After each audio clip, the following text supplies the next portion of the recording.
संख्या आज पिछड़ों में यादवों की है। यादव कितना मजबूत है बिहार में, आप मुझे बताइए। ठीक है, 14% आबादी है, 14% आरक्षण देंगे। सवन समाज आपको लगता है कि यादवों को मिलना चाहिए उतना आरक्षण बिहार में? अभी देखिए, आप मानते हैं कि वो भी आरक्षण के लायक है बिहार आरक्षण में? का बाबा साहब भीमराव अंबेडकर जो परसेप्शन बना के आरक्षण को जमीन पे उतारा गया गरीब पिछड़ा दलित के लिए, उस अनुकूल आज देश में काम नहीं हो रहा। आरक्षण तो आज अपर कास्ट जिनके बारे में कभी कल्पना भी नहीं कर सकते थे, उनको आरक्षण मिल गया है। तो गरीब तभी आरक्षण का जो मायने है, जो 100% बदल चुका है, खत्म हो चुका है। अब आरक्षण का यही है कि देश में जितने भी नौकरी होंगे, जो समाज जितना परसेंटेज है उतना परसेंट उनको दे दीजिए, खत्म कर दीजिए, झमेले मुझे एक सीधा सीधा सवाल आपसे जानना है और जरा खुलकर और आप जात की राजनीति कर रहे हैं। देखिए, हम कोई जात की राजनीति नहीं कर रहे हैं।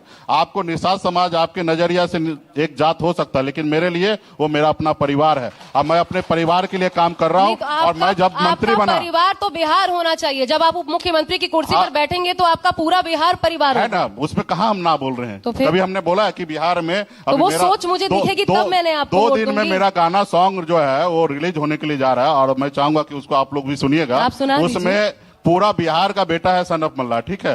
तो इस तरीके से गाना हम आपको प्ले करवाएंगे। सुना दीजिए आपके जुबान। मैं कोई सिंगर नहीं हूं। फिर जैसी आपका वो आएंगे, गाना प्ले करवा देंगे, ठीक है।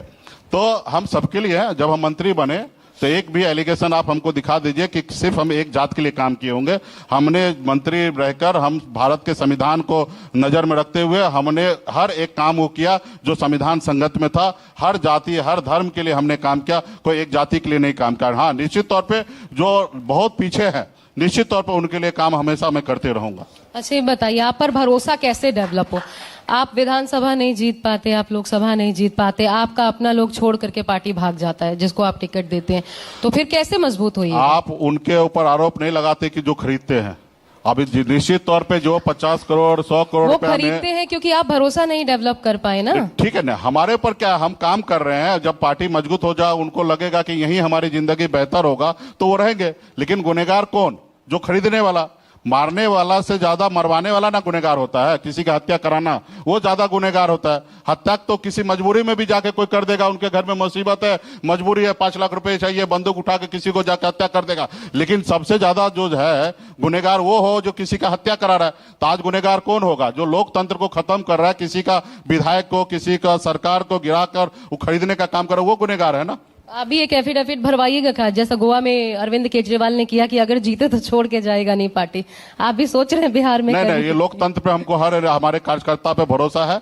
मुझे लगता है कि जो गलती पिछली बार जो लोगों ने किया, हमें लगता है भविष्य में ऐसी गलती नहीं करेगा। और हमारे पास कोई दूसरा ऑप्शन नहीं है। हम अपने राज्य के नागरिक पे भरोसा करेंगे, उनको जो उचित लगेगा वो करेंगे। ठीक है। अब क्योंकि जिसकी जितनी हिस्सेदारी उसकी उतनी भागीदारी, ये तो सरकार में कौन आता है, कैसे होता है, क्या होता है, बात की बात। लेकिन अभी वो भागीदारी और वो हिस्सेदारी महागठबंधन के भीतर क्या आपके लिए तय है कि 37 है तो उतनी ही भागीदारी आपको मिलेगी? हाँ, निश्चित तौर पे हमारे पार्टी में हमने घोषणा किया है कि हमको जितना भी सीट प्राप्त होगा उसमें 37% अति पिछड़ा को हम टिकट देंगे, 15% हम एससी भाई को देंगे, और ये हम 50% आरक्षण जो सीट है ना, हम SC ST और अति पिछड़ा को टिकट देने वाले हैं। ये हमने पार्टी में सुनिश्चित कर दिया है। और आपको 37% सीट महागठबंधन देने को तैयार? आपके लिए सम्मानजनक सीटें कितनी है? हमारे जो पार्टी का जनाधार है, ताकत है, उन अनुकूल में वीआईपी पार्टी को सम्मानजनक सीट प्राप्त होगा। क्योंकि देखिए, ये 243 सीट है। 243 सब पार्टी स्वतंत्र है चुनाव लड़ने के लिए 243, लेकिन हम लोग गठबंधन इसलिए करते हैं कि अकेले जब चुनाव लड़ेंगे तो हमारा रिजल्ट 0 होगा। हम लोग इस एक दूसरे को मदद करके और एक दूसरे को मदद करेंगे ताकि हम लोग ज्यादा से ज्यादा चुनाव जीत सके। तो यहाँ पे कोई किसी को सीट देने वाला नहीं है। हम लोग कोऑर्डिनेशन कमेटी बना हुआ है। उस कोऑर्डिनेशन कमेटी के अध्यक्ष तेजस्वी प्रसाद यादव जी हैं। वहां पे बैठकर सब लोग तय कर लेंगे कौन पार्टी कितना लड़ेंगे, और जो पार्टी जितना तय हो जाएगा उतने पार्टी पे एक दूसरे को हम लोग मदद करके चुनाव जीतेंगे।